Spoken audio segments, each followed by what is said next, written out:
sebentar. Mbak Sinta ya, silakan masuk Mbak. Ini Mbak Sinta ya, Bu. Silakan masuk Mbak. Silakan duduk Mbak Sinta. Apakah sudah nyaman? Oke. Ini Mbak Sinta ya, Bu. Oke, nama kita kebetulan sama. Nama saya juga Sinta. Kita sama Sinta. Semoga di konseling kita nanti bisa memunculkan chemistry ya, meskipun kita sama. Oke, gimana kabarnya Mbak Sinta? Dari Bu, alhamdulillah. Akhir-akhir ini kesibukannya apa? Lagi UAS Bu. Lagi UAS. Semester berapa sih Mbak? Semester 6 Bu. Semester 6. Oke. Tadi sebelum kesini naik motor. Oke. Sebelumnya tadi kuliah atau dari rumah? Dari kos aja sih Bu. Dari kos. Jadi UASnya online ya? UASnya sebenarnya kayak lebih ke penugasan gitu sih Bu. Oke oke.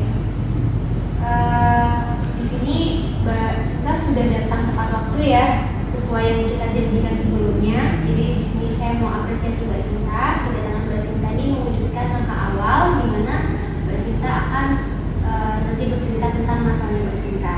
Seperti itu. Nah, di sini kita mau membahas soal konseling dulu nih. Mbak Sinta pernah melakukan konseling belum? Belum Bu. Belum pernah. Ini baru pertama kali. Kira-kira di pemikiran Mbak Sinta itu konseling itu apa?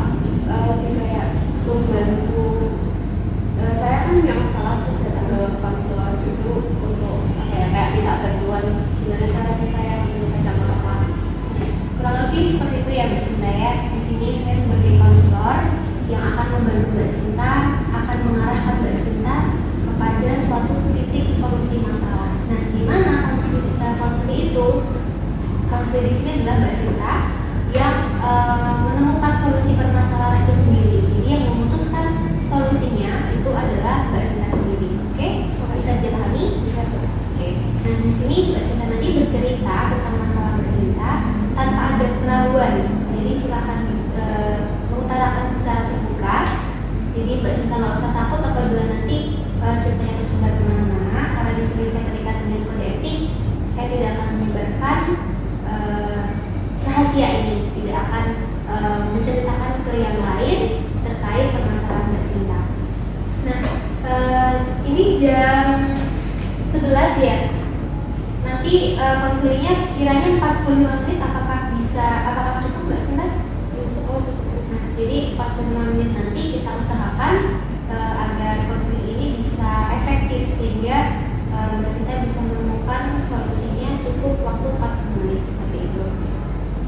Nah, di sini saya ada lembar informasi. Di sini Mbak Sinta bisa menuliskan nama, pekerjaan, kemudian alamat Mbak Sinta.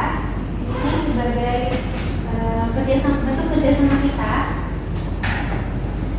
Nanti konselingnya bisa berjalan dengan waktu yang sesuai 45 menit seperti itu. Jadi nanti ditandatangani ya.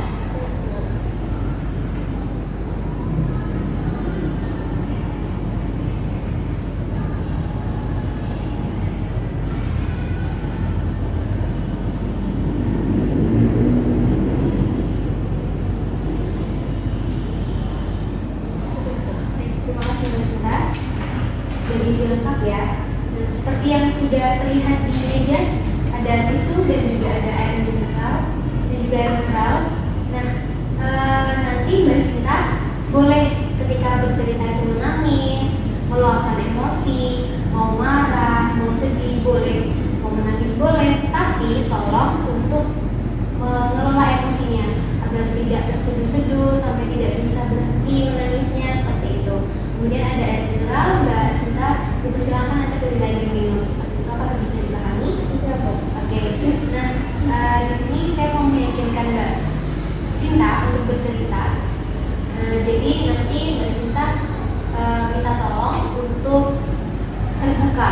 Jadi bagaimana bisa sebuah masalah itu terselesaikan apabila Mbak Sinta tidak terbuka nantinya. Nah, di sini saya sebagai konselor juga membutuhkan Mbak Sinta. Jadi Mbak Sinta tidak perlu takut untuk merasa sendiri, karena di sini saya ada untuk Mbak Sinta, untuk mendengarkan Mbak Sinta. Saya membutuhkan cerita Mbak Sinta. Kemudian nanti kita bisa bekerja sama untuk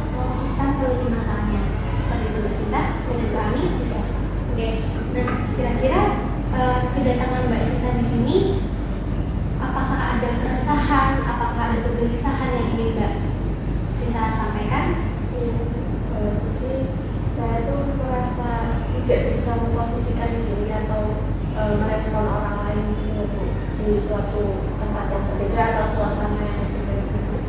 Kayak misalkan saya baru ketemu kayak saya satu kelas gitu, tapi nggak terlalu dekat sama orang lain. Jadi ketika ngobrol atau jadi satu kelompok tuh saya kadang kikuk gitu loh, nggak tahu mau ngobrol apa atau mau responnya kayak gimana. Oke, cukup. Nah, jadi saya bisa menyimpulkan bahwa Mbak Sinta ini kurang bisa memosisikan diri ketika berhadapan dengan teman, apalagi teman yang kurang dekat seperti itu. Nah, kira-kira dengan datangnya Mbak Sinta ke konseling ini, kira-kira apa yang Mbak Sinta butuhkan dari permasalahan Mbak Sinta? Bisa memposisikan diri aja gitu. Jadi kalau misalkan nanti ngobrol sama orang yang enggak, kalau kita tuh juga tetap nyambung dan udah terus cukup dari gitu. Oke, nah di sini kita bisa ambil kebutuhan Mbak Sinta di sini yaitu untuk bisa memposisikan diri ya, jadi tidak kikuk ketika berhadapan dengan teman yang kurang dekat. Nah di sini demi mencapai kebutuhan Mbak Sinta itu perlunya kita kerjasama untuk bercerita. Nanti setelah ini Mbak Sinta boleh untuk bercerita terbuka lagi, lebih detail lagi mengenai permasalahan Mbak Sinta, apa yang Mbak Sinta pikirkan, apa yang Mbak Sinta rasakan, seperti itu bisa dipahami. Boleh silakan sekarang Mbak Sinta bisa menceritakan tentang saya lebih detail. Jadi sebenarnya saya merasa kayak kurang bisa merespon orang lain dengan baik. Jadi kan saya kan tipe orang yang misal kalau saya lagi nggak mood gitu tuh kelihatan banget dulu. Jadi kan kalau misalkan ngobrol dengan orang yang tidak terlalu dekat kan saya jadi kayak kurang bisa memposisikan diri. Terus kalau misalkan diajak ngobrol pun saya bukan tipe orang yang mengikuti perkembangan gitu loh. Kayak orang-orang sekarang kan kalau ngomongin kan biasanya tentang TikTok atau apa gitu. Tapi kan saya tidak mengikuti TikTok tersebut gitu loh. Jadi kalau misalkan ngobrol itu jadi tidak nyambung, saya cuma diam aja gitu. Terus kalau misalkan tentang memposisikan diri itu yang kalau misalkan saya lagi gak mood itu kalau sama teman dekat kan pasti udah tahu ya bu, ini lagi gak enak terus udah diamin aja. Tapi kalau sama orang yang gak terlalu dekat tuh saya jadi kayak gak enak gitu loh bu. Kayak saya tidak bisa jadi diri saya sendiri. Jadi mau gak mau saya kayak jadi badut lah kalau sekarang. Mbak Sinta, ini cukup. Oke, di sini saya bisa simpulkan ketika Mbak Sinta berada di suasana mood yang buruk, perbedaannya ketika Mbak Sinta berhadapan dengan teman yang dekat itu Mbak Sinta menampilkan ekspresi apa adanya. Nah, ketika berhadapan dengan teman yang kurang dekat, Mbak Sinta itu harus menjadi badut ya istilahnya. Oke, nah kira-kira sejak kapan Mbak Sinta merasakan seperti itu? Sebenarnya udah lama sih bu. Kayak sebenarnya saya emang kayak bisa sama orang lain tuh sebisa mungkin yang nggak memperlihatkan kondisi saya saat ini dulu bu. Tapi kan terus semakin berjalannya waktu itu saya udah mulai nyaman sama diri saya, terus saya bisa menunjukkan itu ke orang-orang dekat, tapi belum bisa ke orang yang kurang dekat bu. Ya. Oke. Kira-kira dengan permasalahan yang dirasakan Mbak Sinta ini, apakah sudah benar-benar mengganggu atau mungkin sampai mengganggu aktivitas Mbak Sinta? Kalau sampai mengganggu aktivitas juga, cuman kayak hubungan sosial saya jadi kayak kurang mengganggu, saya jadi kurang bisa untuk mengembangkan relasi juga. Kalau saya kayak gitu. Oke. Nah di sini Mbak Sinta apakah punya teman dekat yang banyak atau malah sedikit?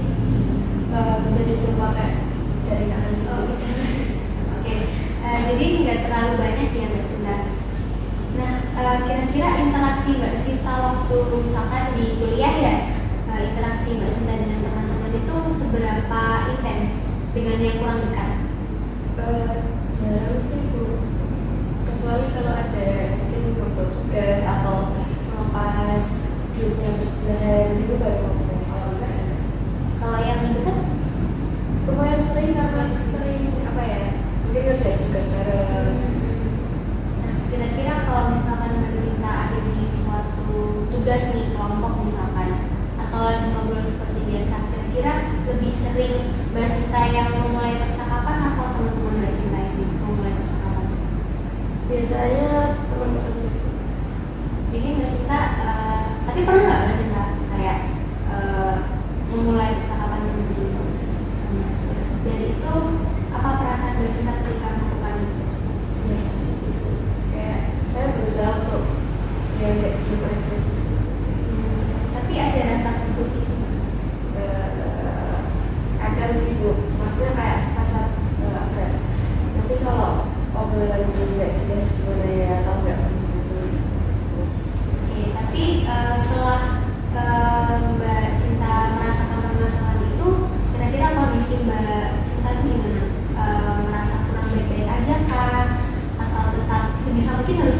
aja seperti itu. Sebenarnya itu sih ya, sebisa mungkin harus baik-baik aja, tapi kalau misalkan nggak diselesaikan juga nantinya kan, kalau misalkan nanti udah di dunia kerja itu kan agak sulit juga ya kalau kayak.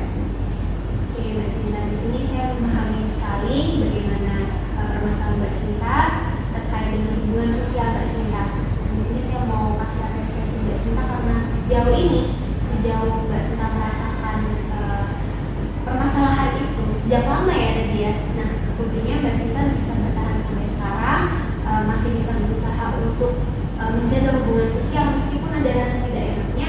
Nah, di sini saya mau mengapresiasi Mbak Sinta bisa bertahan sampai sekarang seperti itu ya. Nah, di sini saya mau nanya lagi terkait dengan permasalahan Mbak Sinta. Kira-kira ketika Mbak Sinta berhadapan dengan teman yang kurang dekat, itu apa yang Mbak Sinta pikirkan? Apakah ada tuntutan, misalkan kayak, aku ketemu sama si ini nih, belum terlalu deket, diam-diaman, kira-kira apa yang dipikirkan? Apa ada tuntutan buat ngomong atau justru santai diam aja? Saya tipe orang yang selalu berusaha untuk ngajak ngobrol sih. Saya nggak bisa diam-diaman gitu, makanya paling ngajak ngobrol apa yang punya. Kira-kira kenapa Mbak Sinta punya pikiran bahwa Mbak Sinta harus ngobrol? Kenapa Mbak Sinta punya pikiran untuk saya nggak bisa diam-diaman? Nggak tahu ya Bu, soalnya kayak saya mungkin karena saya suka sesuatu yang ramai gitu loh Bu. Saya nggak suka sendirian, jadi kalau misalnya diam-diaman tuh kayaknya aneh gitu loh, kayak saya musuhan sama dia gitu. Jadi mungkin ngajak ngobrol ya, aku nggak main atau main dari mana. Nah, ya kita bisa ambil ya di sini ketika Mbak Sinta tadi awalnya mengatakan bahwa ketika bertemu teman yang kurang dekat, Mbak Sinta tuh kadang nggak bisa mengekspresikan emosi yang sebenarnya gitu. Tapi Mbak Sinta bisa untuk gimana caranya membangun hubungan sosial dengan tidak diam-diaman ketika bertemu. Nah, kira-kira dari yang Mbak Sinta ungkapkan tadi, apa yang bisa diambil dari Mbak Sinta? Mungkin saya sebenarnya nggak harus memaksakan untuk untuk dekat dengan orang lain, tapi ya tetap ada hubungan dengan ngobrol ya yang ringan-ringan gitu. Terus kalau misalkan untuk mengekspresikan emosi itu kayaknya emang sebaiknya nggak dilihat oleh semua orang, jadi kayak ya mungkin cuma teman-teman yang dekat aja yang tahu gitu. Oke, Sinta, saya bisa memahaminya. Kemudian ketika Mbak Sinta melihat respon teman, kita bisa bedakan ya. Tangan kiri saya sebagai teman dekat Mbak Sinta, tangan kanan saya, maaf ya, tangan kiri saya teman yang kurang dekat. Nah, sekiranya Mbak Sinta ketika ketemu teman yang dekat, itu Mbak Sinta kan bisa melihat respon mereka seperti apa. Nah, kira-kira responnya seperti apa? Tentang kalau saya mengekspresikan emosi, Bebas. kalau tentang mengekspresikan emosi, mereka udah tahu kalau misalkan saya misalkan lagi bad mood gitu, ya udah didiamin aja, ditinggalin gitu, karena saya kan tipe orang yang butuh waktu sendiri buat mencerna dan berpikir. Terus kalau misalkan tentang saya nggak bisa merespon, sebenarnya kalau saya sama teman-teman dekat saya tuh mereka juga banyak ngomongin gitu loh Bu. Jadi saya merasa lebih nyaman ngobrol sama mereka karena saya paham atau ngerti apa yang beres gitu Bu. Oke, nah dengan mengertinya mereka, dengan kondisi Mbak Sinta sekarang, kira-kira Mbak Sinta senang nggak respon mereka seperti itu? Atau malah kayak sedih, kok mereka nggak merhatiin aku ya? Iya sih, biasa aja. Oke. Kemudian kita beralih ke tangan kiri saya, di mana ini digambarkan sebagai teman Mbak Sinta yang kurang dekat. Nah, ketika Mbak Sinta berkomunikasi dengan mereka, ketika Mbak Sinta mungkin lagi bad mood tapi bertemu mereka, kira-kira respon mereka seperti apa Mbak Sinta? Ada orang kan beda ya Bu, ada yang bisa lihat kalau orang itu lagi nggak enak atau gimana, tapi mereka lebih ke mungkin nggak begini ya Bu, karena cuman nggak dekat banget, tapi kalau yang tahu ya paling tanya apa ya gitu.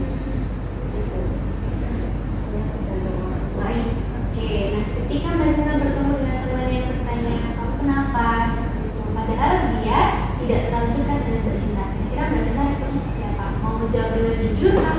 Atau tetap membadut? Enggak sih, paling tinggal udah apa gitu kan. Kira-kira kenapa Mbak Sinta? Kenapa bilang nggak apa-apa? Padahal temannya sudah menunjukkan sebuah simpati kepada Mbak Sinta. Mungkin karena nggak terlalu dekat, jadi saya kurang nyaman tuh untuk menceritakan kondisi yang sebenarnya tuh kenapa. Jadi ada rasa kayak susu nggak sih? Zaman sekarang ini kayak gitu, jadi kayak takut kalau apa ya, bukan takut kesebar ya, tapi takut kalau dia cuma pura-pura gitu dengan basa-basi aja tanya enggak dari hati kenapa. Dengan respon teman-temannya Mbak Sinta yang kurang dekat tadi, kira-kira Mbak Sinta bisa merasakan apa juga atau memikirkan apa terkait dengan respon teman yang kurang dekat itu? Sebenarnya saya kurang jujur sama respon orang lain ke saya. Kalau misalkan pas ngomong itu saya nggak nyambung ya, bukan tentang respon orang lain ke saya, tapi kayak saya pengen jadi yang baik aja gitu. Oke, tadi sudah membicarakan tentang respon teman-temannya Mbak Sinta ya, antara yang teman dekat dan juga teman yang kurang dekat. Kira-kira dari obrolan kita tadi, apa yang bisa diambil dari sini? Mungkin yang saya lakuin mungkin udah benar nggak terlalu peduli sama responnya orang lain, tapi lebih fokus ke diri untuk membanyakkan atau memperbaiki diri biar lebih bisa membangun hubungan sosial yang baik juga. Dan kalau misalkan keadaan kita tuh nggak semua orang tuh harus tahu gitu. Oke, kita bisa ambil ya. Nah, supaya kita bisa mengingat-ingat tadi apa yang sudah Mbak Sinta pikirkan, kira-kira kita bisa untuk merekam kembali tadi permasalahan Mbak Sinta itu yang seperti apa yang dipikirkan Mbak Sinta terkait permasalahannya, kemudian apa yang dirasakan Mbak Sinta seperti itu ya.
kemudian kalau yang opsi B yaitu memahami karakter orang lain. Nah di sini kira-kira ada kesulitan nggak yang nanti Mbak Sinta mungkin bisa temui? Mungkin kesulitannya kayak kurang pas kalau ketika memahami karakter orang lain. Mungkin kita mikirnya oh ini orangnya gitu, ternyata bukan. Mungkin di situ susahnya. Oke, kita pindah ke opsi C, menyesuaikan dengan suasana. Nah, kira-kira ada kesulitan nggak nanti? Kalau ini kayaknya ada ketika misalkan suasananya lagi bahagia gitu di rumah teman-teman, tapi ternyata saya juga gitu. Nah itu agak sulit. Iya. Jadi agak sulit menyesuaikan dirinya ya. Kemudian kita pindah ke opsi D, itu berusaha bisa mengikuti alur. Ada kesulitan nggak kira-kira nanti? Mungkin sama ya kayak yang opsi C. Nanti kalau misalkan saya lagi bahagia atau mereka lagi pada nggak mood tapi saya nggak mau ternyata mereka lagi bahagia, itu yang sulit gitu. Itu alur. Oke, bagus. Nah, di antara 4 opsi ini, kira-kira Mbak Sinta setelah mengetahui kesulitan-kesulitan dari masing-masing opsi, kira-kira mana yang akan Mbak Sinta lakukan terlebih dulu? Kayaknya Yang D, memahami karakter orang lain dulu ya. Nah, kenapa Mbak Sinta memilih alasannya? karena menurut saya itu lebih mudah daripada pengalaman sama saya untuk mencari informasi. Kalau misalnya saya juga bisa kayak tukar pikiran sama teman. Kalau misalkan saya berpikir orang itu kayaknya begini, terus kan saya ada teman yang kayak lebih pintar untuk baca karakter orang gitu, jadi bisa tukar pikiran. Jadi ketika saya tahu karakternya kayak gitu, jadi saya lebih bisa itu menyesuaikan dengan suasana dan kayak mengikuti alur orang ini kayak gimana karakternya. Nah, dengan memahami karakter orang lain agar bisa melakukannya, kira-kira bagaimana cara Mbak Sinta merealisasikannya? Mungkin lebih banyak mengobservasi dan ngobrol sama orang itu sih Bu. Jadi kan ketika kita ngobrol sama orang itu kan kita juga tahu sisi lain dari orang itu kayak gimana. Iya, oke. Nah, kira-kira Mbak Sinta mau melakukan ini berapa lama? Mungkin nggak bisa cepat karena memahami karakter orang lain ini. Coba dulu sebulan. Sebulan dulu. Oke. Nah, di sini kita ada pencatatan yang dari kita rekam sama-sama terkait dengan apa yang dirumuskan Mbak Sinta ini terkait rencana yang akan dilakukan. Jadi Mbak Sinta bisa menuliskan rencana apa yang akan Mbak Sinta lakukan tadi, yaitu memahami karakter orang lain, dan kemudian Mbak Sinta bisa menuliskan langkah-langkah apa saja yang Mbak Sinta akan lakukan nanti.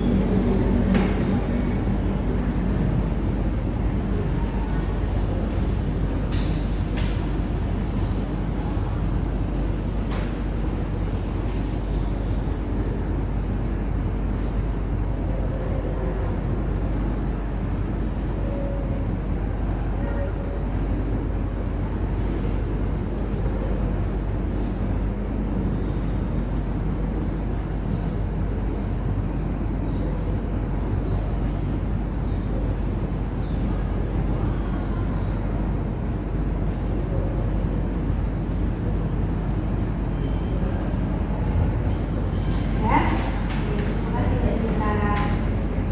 Nah, kira-kira dengan rumusan ini, kira-kira Mbak Sinta ada kesulitan nggak nanti?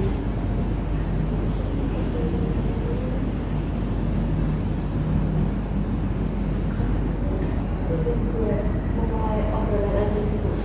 Saya mau belajar dengan ngobrol orang lain kan mau tapi kan kayak saya sudah berdebat ini orang ini lagi sukanya apa atau apa yang lagi cari.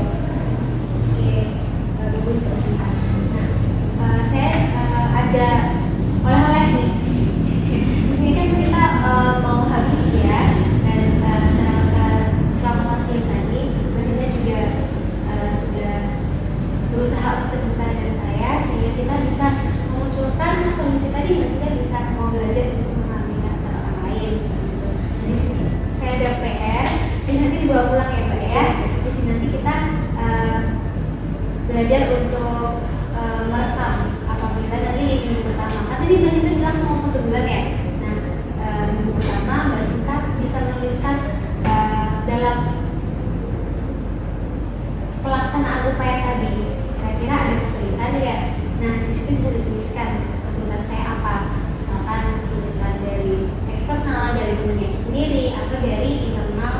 diri Mbak Sinta sendiri. Nah, bisa dilakukan selama sebulan.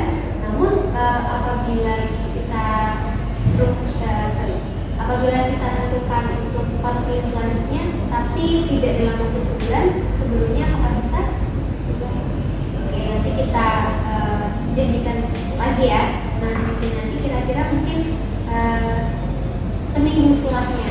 Nah, nanti Mbak Sinta bisa melaporkan progresnya. Kira-kira apakah bisa dilakukan dengan baik atau malah memburuk seperti itu. Jadi kita bisa diskusikan lagi seperti itu. Mbak Sinta bisa dipahami, dilakukan juga. Kemudian dari pelaksanaan konseling tadi dimulai dari Mbak Sinta cerita, kemudian kita bertanya tentang respon teman-teman Mbak Sinta, kemudian Mbak Sinta juga pernah menulis hikmah yang Mbak Sinta ambil. Selanjutnya setelah Mbak Sinta melakukan konseling bersama saya tadi, dimulai dari Mbak Sinta bercerita, kemudian Mbak Sinta menyimpulkan hikmahnya apa yang Mbak Sinta dapatkan dari permasalahan itu, kemudian Mbak Sinta juga sudah merumuskan aksi yang akan Mbak Sinta lakukan. Nah, itu kira-kira Mbak Sinta bisa menyimpulkan nggak apa yang didapatkan dari konseling ini? Ketika tadi saya dalam masalah itu bisa beradaptasi atau menyesuaikan diri dari respon orang-orang yang kurang dekat dengan saya, yang bisa diambil itu walaupun saya itu berusaha untuk bisa menyesuaikan diri dengan mereka, saya juga nggak harus membuat diri mereka gitu ibu. Kalau misalkan suasana saya lagi nggak baik, itu saya diem aja sendiri, nggak usah kayak berusaha untuk menyenangkan orang lain. Dan saya kalau berusahanya biar bisa biar bisa lebih dekat dan bisa merespon itu, saya tadi lebih dulu untuk melakukan untuk melihat karakter orang lain. Oke, bagus Mbak Sinta. Nah, di sini saya ada gambar evaluasi dan lembar kekuatan konseling. Di sini terkait dengan bagaimana Mbak Sinta bisa memahami permasalahan Mbak Sinta sendiri. Kemudian yang kedua, di sini ada lembar kepuasan konseling di mana Mbak Sinta bisa mengisi di bagian bulatan ini terkait dengan kepuasan Mbak Sinta dalam menjalani konseling. Apakah bisa dipahami Mbak Sinta? Oke.